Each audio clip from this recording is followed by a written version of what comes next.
Olá, internautas aqui da TV Miau. Estamos começando mais um bate-papo com Hélio Dolly. Como vai você, Hélio? Tudo bem? Tudo bem, Negrão? Como é que tá? Bom dia a todas e todos. Tudo bem. No bate-papo com o Hélio Dolly de hoje, a gente vai anunciar aqui que será o nosso último programa até depois das eleições. Tanto o Hélio quanto eu estamos trabalhando em campanhas políticas, né? E a coisa está se afunilando e a gente vai suspender o programa até depois das eleições e que a gente vai voltar com novidades, inclusive no formato e a possibilidade de ser até diário, né? Nós vamos falar sobre as manifestações da sociedade civil contra as ameaças do golpe. Nós já tivemos a carta lá da Faculdade de Direito da USP, agora temos o manifesto, a carta articulada pela Fiesp, já veio com assinatura de 100 entidades representativas da sociedade civil contra as ameaças de golpe do presidente fascista Jair Bolsonaro. Enquanto isso, ele segue no seu plano de criar confusão no dia 7 de setembro e manda as Forças Armadas inspecionar as urnas no TSE e o Exército compra equipamento para violar celulares, atividade que não compete a eles. Vamos falar também da ofensiva de Lula para ganhar no primeiro turno e da chapa feminina de Simone Tebet, aí a terceira via apostando numa chapa feminina, com Simone Tebet com Mara Gabrilli, deputada lá de São Paulo. Senadora. Oi? Senado? Senadora. Ela é senadora? Mara Gabrilli? É. Mara Gabrilli é senadora também, né?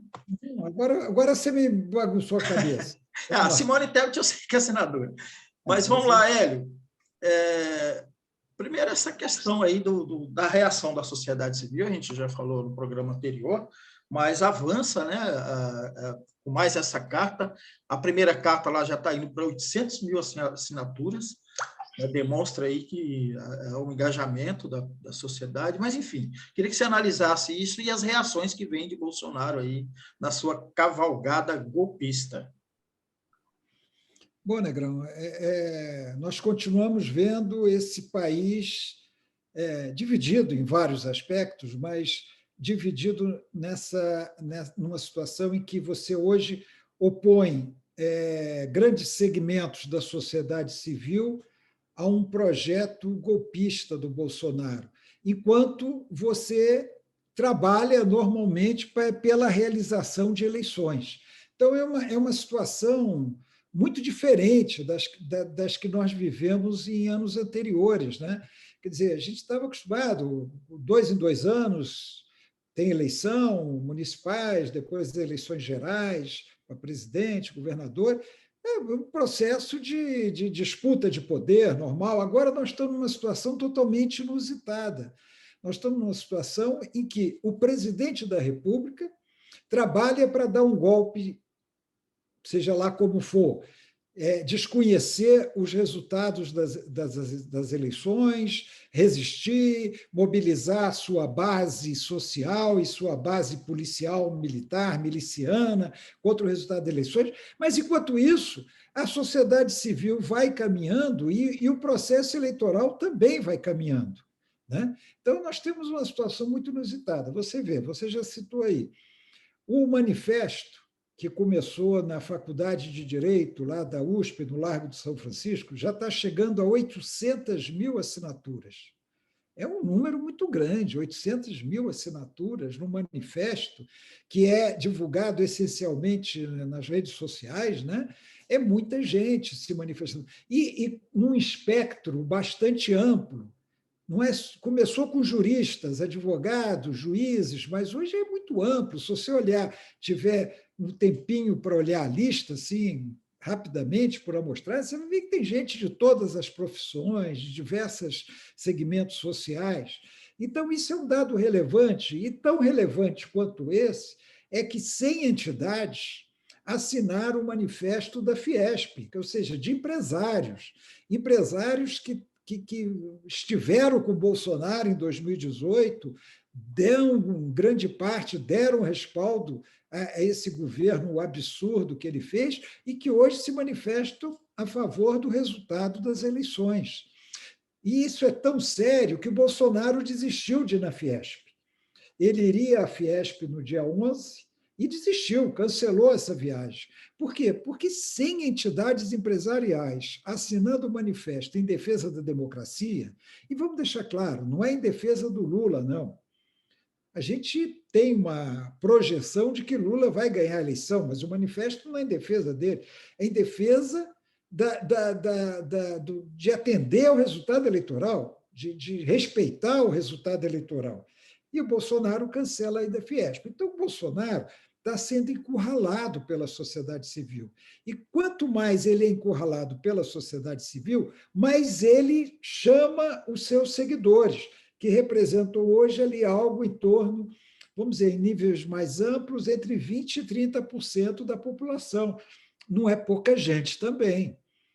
Você ter o apoio de 3 entre 10 brasileiros é muita coisa, ainda mais um governo pautado no fascismo, na ignorância, né? É tudo que tem negativo nesse país, ter 3 em 10 brasileiros apoiando, realmente é assustador. Para mim é assustador. E ele continua, você vê que ele continua falando no 7 de setembro. 7 de setembro é o Dia da Pátria, a proclamação da independência, com o fato maior hoje, que são 200 anos da independência, é uma data bastante simbólica, 200 anos de independência. Virão chefes de Estado estrangeiros. Bolsonaro convidou, por enquanto, não sei se ele vai ampliar essa lista, ele convidou os chefes de Estado dos países de língua portuguesa, Portugal, Angola, Moçambique, Guiné-Bissau, Cabo Verde, São Tomé e Príncipe, Timor-Leste. Ele convidou os chefes de Estado desses países. O presidente de Portugal já disse que vem, Marcelo Rebelo de Sousa já disse que vem.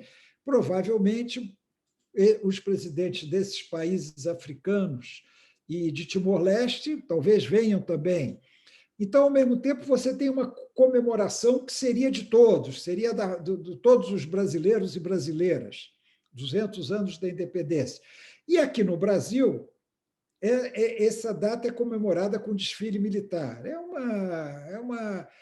Vamos dizer, uma herança negativa, mas também países europeus também comemoram a independência com desfile militar, o que eu acho muito ruim, mas aí o Bolsonaro inventa de fazer desfile militar no Rio de Janeiro, na praia de Copacabana.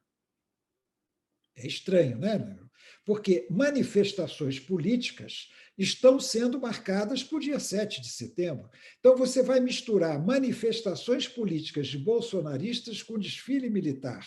Mas não apenas em Brasília, também no Rio de Janeiro, em Copacabana. Negrão, quem conhece o Rio de Janeiro sabe o que significa um desfile militar na Avenida Atlântica, que é a praia de Copacabana.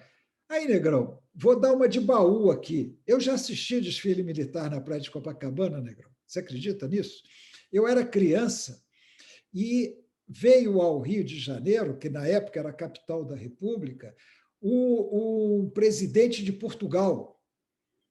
Era, se eu não me engano, Craveiro Lopes. Agora me deu, assim, não lembro direito, acho que era o Craveiro Lopes, no tempo da ditadura portuguesa. Né? Ele não era presidente, ele era primeiro-ministro, eu não lembro direito. Teve um desfile militar ali na Avenida Atlântica, e eu lembro que minha mãe foi com a gente, eu tinha uns parentes de minha mãe que moravam ali perto, na esquina da Avenida Atlântica com a Prado Júnior, e nós fomos lá e vimos o desfile militar. Eu não lembro o tamanho do desfile, não lembro como foi, mas o desfile militar hoje, na praia de Copacabana, significa o quê? Vai cercar a área e as pessoas não vão poder ir à praia?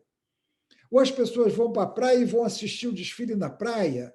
E o tumulto que vai ser? E a manifestação política dos bolsonaristas, que tradicionalmente é na praia de Copacabana, vai ser onde? Vai ser junto com o desfile militar? É para tumultuar, Negrão. Tudo isso é para tumultuar. Ele continua tumultuando o ambiente, não só com suas declarações, suas palavras, como com questões como essa, de falar em desfile militar na praia de Copacabana. Como é que ele tumultua também? Mandando oficiais da Marinha, do Exército, da Aeronáutica irem ao TSE para inspecionar os códigos-fonte das urnas eletrônicas, criando um fato político desnecessário. Aí o ridículo ministro do Exército, esse general que devia ter vergonha de usar a farda e de ter as 4 estrelas, ele pede ao TSE, com urgência urgentíssima, o acesso aos códigos-fontes. Aí qual é a resposta do TE? Mas o código-fonte está liberado desde 2011. Não precisa pedir acesso, o acesso está liberado. Então, o ignorante, esse ministro da Defesa é um ignorante a serviço do Bolsonaro. Aí manda os oficiais lá para inspecionar, criar um fato político. As Forças Armadas intervindo numa questão que não lhe diz respeito, numa questão que envolve apenas a justiça eleitoral no Brasil. E estão lá os oficiais lá inspecionando. Isso é para criar fato político, para criar suspeitas em relação às urnas. E aí a gente vem com a notícia, também totalmente absurda, de que o Exército comprou, está comprando, equipamentos sofisticados para ter acesso a celulares. Ora, nego, isso não é função do Exército, nem em defesa da segurança nacional se justifica que o Exército tenha acesso ao meu celular ou ao seu celular, ou ao celular de qualquer pessoa. Obviamente, eles não estão interessados na gente, mas que tenha celular de qualquer pessoa. Isso é uma função da polícia, com ordem judicial. Se, em defesa da segurança nacional, o Exército acha que precisa grampear celulares, ele tem que recorrer aos tribunais para obter essa autorização e justificar essa autorização. Não é simplesmente porque é Força Armada, vai entrando no celular de qualquer um. Isso é um absurdo. Isso é um absurdo total. Mas o que eles querem? É o golpe em andamento, Negrão, não tenha dúvida, o golpe em andamento. Eu li até hoje alguém, não estou me lembrando agora, minha cabeça realmente está muito tumultuada com esse negócio de campanha, como você falou, mas alguém hoje falou, olha, Bolsonaro está preparando a guerra civil. É mais grave, ele está preparando uma guerra civil, ele não vai aceitar o resultado da eleição, ele não quer ser derrotado, ele tem medo de ser preso. Foi o Rui Castro. Foi o Rui Castro, né, da Folha. Então, você vê, ele tem razão. A gente não sabe o que está acontecendo, mas Bolsonaro não vai aceitar o resultado das eleições. Talvez ele não aceite nem a realização das eleições. 7 de setembro é antes da eleição. A eleição é no dia 2 de outubro. 7 de setembro é antes. Então, você vê como esse quadro está se desenrolando. Felizmente, é uma resistência da sociedade civil, em grande parte da sociedade política. Nós vimos ontem o presidente do Senado discursando, nós temos visto as ações dos ministros do Judiciário, do Supremo, do TSE, a gente tem visto que a imprensa, que apoiou o Bolsonaro em 2018, a chamada grande imprensa, que tem, muitas vezes, até de direita, não, são órgãos de direita, estão também defendendo a democracia, o resultado das eleições, e a gente com a projeção, como eu disse, do Lula ser o vencedor, aceitando que o vencedor seja um candidato identificado com a esquerda, de um partido dos trabalhadores, mas esse é o quadro que nós temos hoje. Enquanto isso, vai que se continua realizando as convenções, escolhendo os candidatos, e o Lula fazendo um esforço aí para ganhar apoio até do União Brasil, que ele não conseguiu, mas de afastar a candidatura do Luciano Bivar à presidência, conversando com o Janones para ter o apoio do Avante, obtendo o apoio do PROS. Então, o Lula avançando no sentido de juntar, você fala, mas juntar o quê? 1%, 2%? Olha, esse 1%, 2% podem fazer a diferença entre ir ou não para o segundo turno. E o Lula está consciente da importância de ganhar essa eleição no primeiro turno, porque isso reduz a possibilidade de golpe. Quer dizer, uma vitória cachapante no primeiro turno evita aquela polarização nos 30 dias seguintes, nos 28 dias seguintes, entre o primeiro e o segundo turno. Mas, enfim, a vida anda nesse termos. O Bolsonaro planejando o golpe, grande parte da sociedade civil, da sociedade política rejeitando o golpe, e o processo eleitoral caminhando enquanto isso. E a terceira via, conferi aqui, você tinha razão, senadora Mara Gabrilli, do PSDB de São Paulo, será a vice da Simone Tebet.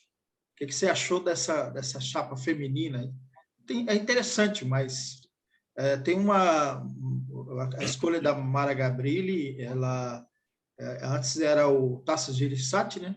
Que é uma liderança assim, com mais peso dentro do PSDB, e essa mudança tem um significado aí, né?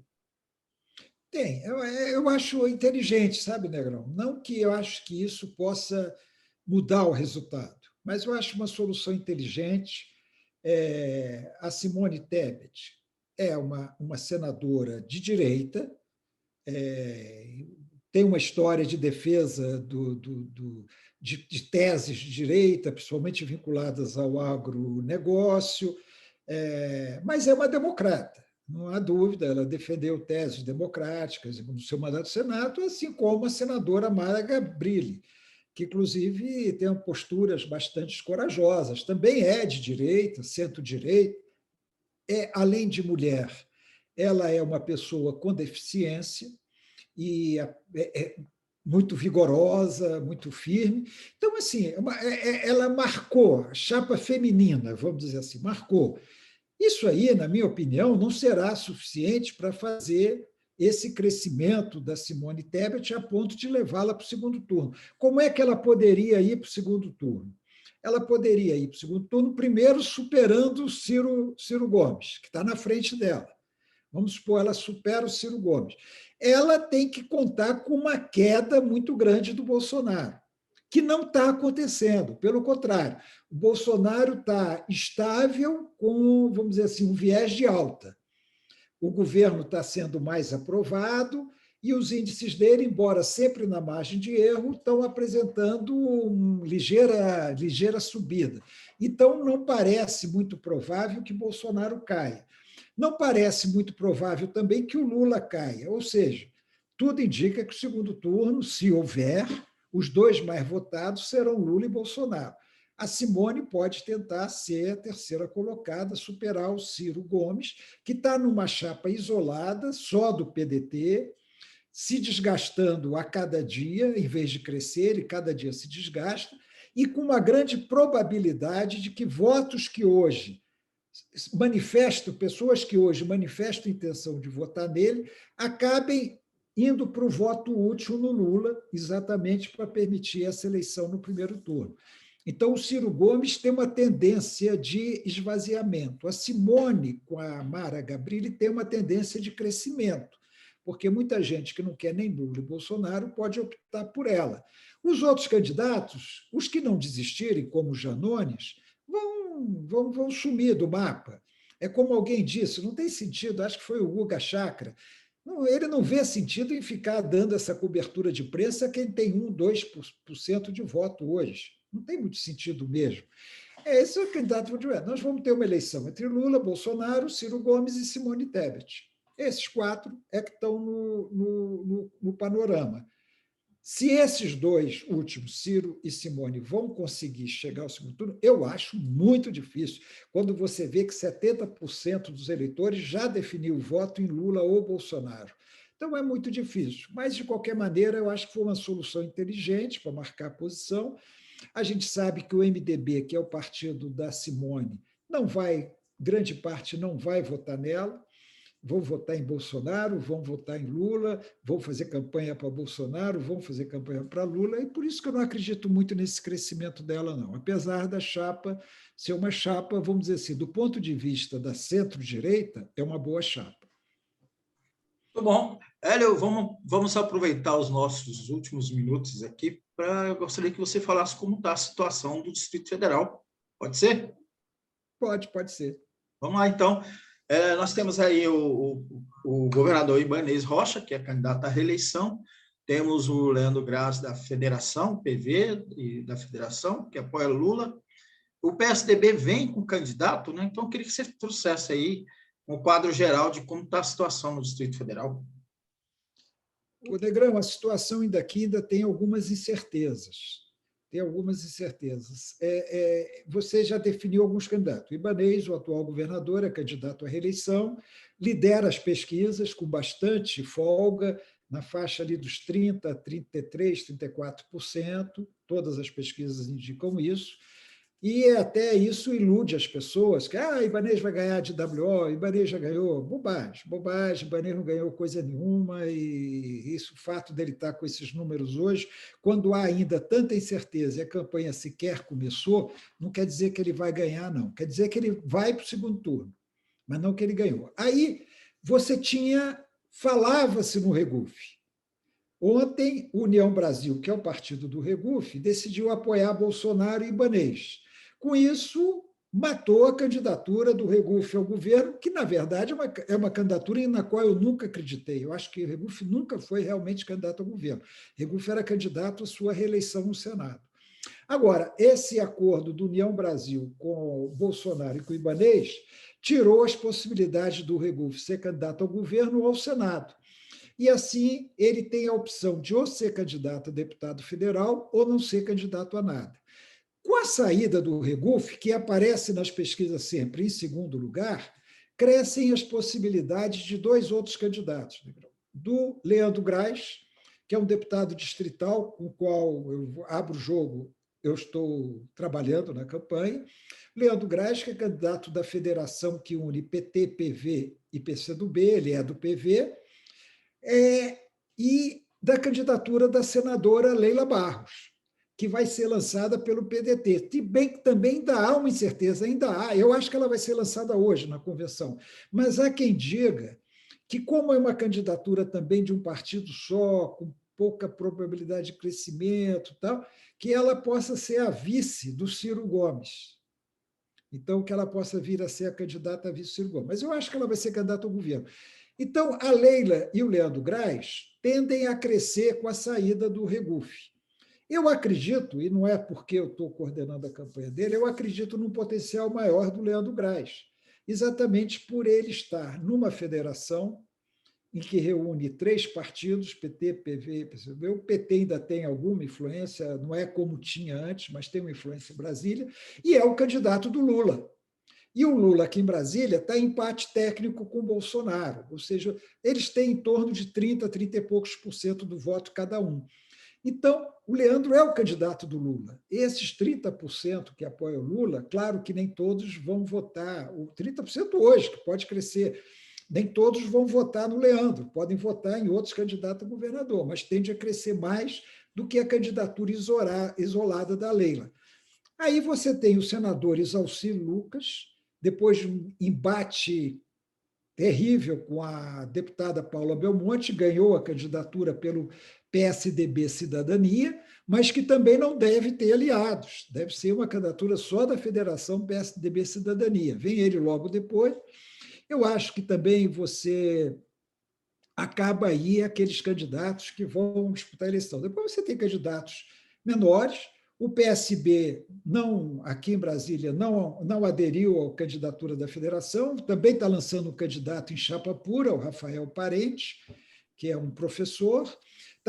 O pessoal também não aderiu à chapa única, está lançando a Queca Bagno, que é uma conselheira tutelar de menores, e tem outros candidatos do PSTU, da Democracia Cristã também. Eu acho que a eleição em Brasília, aí é difícil você dizer que vai fazer uma avaliação isenta sendo coordenador de um candidato. Mas se eu tivesse aqui no papel exclusivamente de jornalista, e eu falo isso com toda sinceridade, eu diria para você que a eleição de Brasília vai polarizar entre o governador Ibanez Rocha e o candidato Leandro Graz, do PT, PV, PCdoB. Eu acho que a tendência é que esses dois vão para o segundo turno. Não é uma eleição para ser decidida em primeiro turno, não é uma eleição resolvida. Há um potencial de crescimento muito grande que eu vejo do Leandro Graz, e eu acho que ele vai para o segundo turno com o Ibanez. Eu também acho, Hélio. Eu acredito que a candidatura do Leandro ela tende a crescer, sobretudo quando começar mesmo a campanha daqui. A campanha começa dia 15, né, oficialmente, né? 16. Dia 6. Então, logo, agora, sábado já começou a campanha. Horário eleitoral que vai começar mais para frente, né?